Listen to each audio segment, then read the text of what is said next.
Marilah pada pagi siang hari ini kita bersama-sama mengucapkan puja dan puji syukur kehadirat Allah Subhanahu wa Ta'ala atas limpahan rahmat, hidayah serta inayahnya, sehingga pada pagi hari ini kita dapat berkumpul dalam suatu majlis yang insya Allah akan membawa berkah. Karena pada majlis ini tadi sudah dibacakan ayat-ayat suci Al-Quran. Semoga pertemuan ini akan senantiasa mendapatkan ridho dari Allah Subhanahu wa Ta'ala dan ternilai sebagai suatu ibadah. Amin Allahumma amin.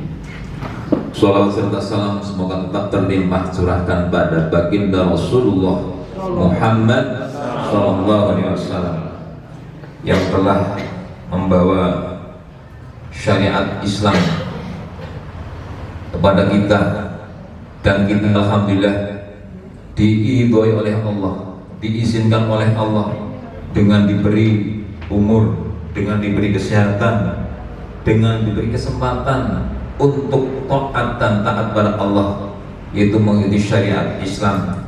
Semoga bisa kita ikuti secara istiqomah, bisa diikuti dengan penuh semangat sampai akhir hayatnya. Semoga kita di yaumul qiyamah nanti akan bisa menjadi orang yang mendapatkan pertolongannya atau syafaatnya Kanjeng Rasulullah Muhammad sallallahu alaihi wasallam. Amin Allahumma amin.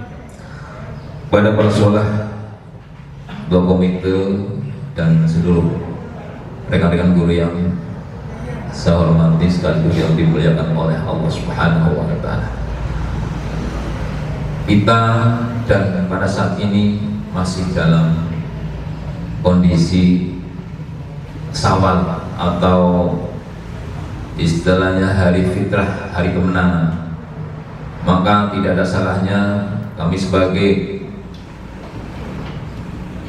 seorang manusia menyampaikan taqabbalallahu minna wa minkum siyamana wa siyamakum minal aidin wal faizin. Mohon maaf lahir dan batin. Dalam sebulan kita telah digodok, telah dilatih semaksimal mungkin dari seluruh anggota badan kita. Bisa kita amati bahwa bulan-bulan Ramadan dan bulan-bulan yang lain mungkin terasa beda dan bisa kita rasakan. Bayangkan kalau bulan Ramadan untuk melakukan suatu ibadah, badan, hati, dan pikiran terasa ringan.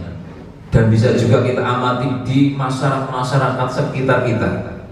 Bayangkan setiap waktu sholat 5 waktu dibanding bulan-bulan di luar Ramadan mungkin bisa dihitung jumlahnya, tapi di bulan Ramadan alhamdulillah penuh dengan jamaah. Apalagi kalau malam tiba, berduyun-duyun dari orang yang tidak pernah sholat jadi ikut sholat, yang tidak pernah kamu sholat jadi kamu sholat.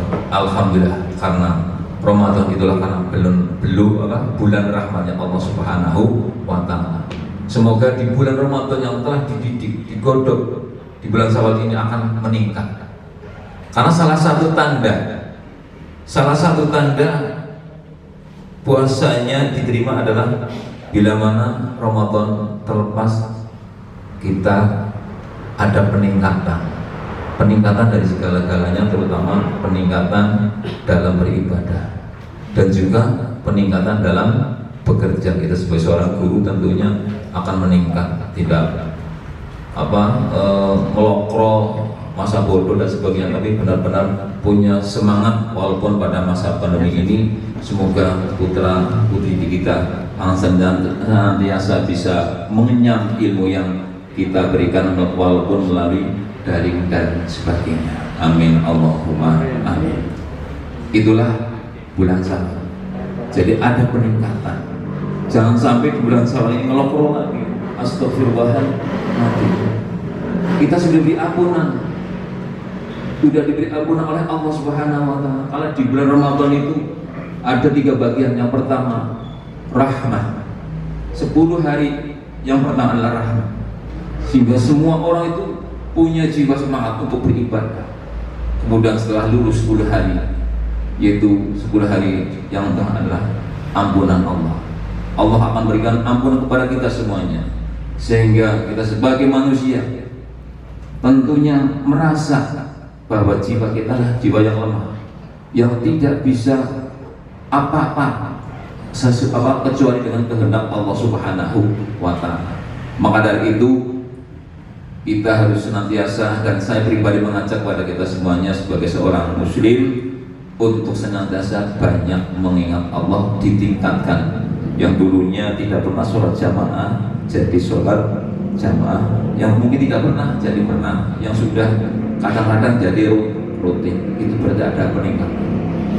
Yang mungkin setelah sholat langsung salam, assalamualaikum, assalamualaikum, sampai langsung close, tanpa peduli bahwa manusia itu adalah butuh pertolongan dari Allah Subhanahu wa Ta'ala. Ingat bahwa hidup manusia ada batas-batasnya. Suatu saat Allah akan mengambil kita semua. Seperti dalam Al-Quran diterangkan, idza jaa ajaluhum la yastakhiruna sa'ata wa la yastaqdimun. Jikalau ajal telah datang, tidak ada seorang pun yang mampu mencegah maupun menambah usia kita. Hingga itu kita ingat, itu firman Allah pasti akan terjadi. Dan harus ingat pula bahwa manusia setelah mati tidak ada yang kita bawa. Harta yang kita miliki ditinggal. Istri yang sangat cantik bahkan berlebih 1, 2, 3, 4, 5, 6 sampai 9 ditinggal semua tanpa ada yang dibawa. Kalau yang istri sangat cinta, tidak mungkin ikut mati, pasti ditinggal semua. Harta benda yang melimpah dan sebagainya, termasuk jabatan. Sehingga perlu diingat, maka dari itu manfaatkanlah mumpung masih punya kesempatan hidup, mumpung masih punya kesempatan sehat, semoga bisa kita manfaatkan semaksimal mungkin untuk meraih ridho Allah Subhanahu wa Ta'ala. Dalam hadis diterangkan, idza mata ibnu adam inqata'a amaluhu illa min salasin sadaqatin jariyatin aw ilmin yuntafa'u bih aw waladin shalihin yad'u lah. Al-Hadis. Jika lo anak telah mati, maka akan terputus semuanya kecuali 3 hal. Yang pertama shadaqatun jariyah. Alhamdulillah kalau memang kita punya harta banyak untuk bersedekah, banyak untuk infak, banyak untuk jariyah, banyak untuk zakat.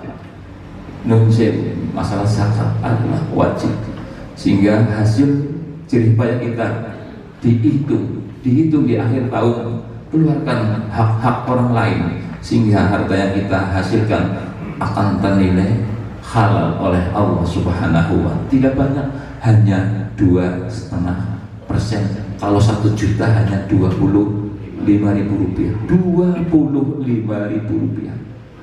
Nah kita hitung sampai dalam 1 tahun, karena kewajiban untuk membayar zakat adalah kalau sudah mencapai kholol dan sudah mencapai nisab, itulah yang wajib.